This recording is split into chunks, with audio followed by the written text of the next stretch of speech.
Let's take a look at the result from the Q's trade from the last video. This is where we left off. We were protecting ourselves from an upside run, but still trying to have enough room to the downside just in case the market went down. And as it turns out, we could have gotten away with a much less aggressive adjustment to the upside because the market did indeed go down, and it went down steadily and then bounced back up. So it did go as low as 178 intraday.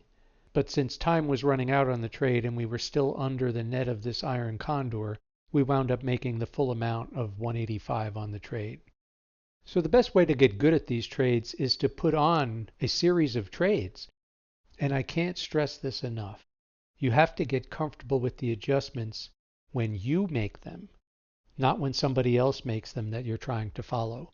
If you're not comfortable, you won't do the right thing when the time comes, or you may not be available to the market when the time comes to make the adjustment when it's necessary. So as you explore the different strategies, find one that you like that fits your schedule, and maybe it's this iron condor trade, maybe it's not, maybe it's something else.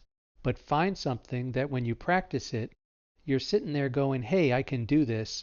With a little practice, I know I can get good at this. And if you don't get that feeling, then you have to find a trade that does give you that feeling.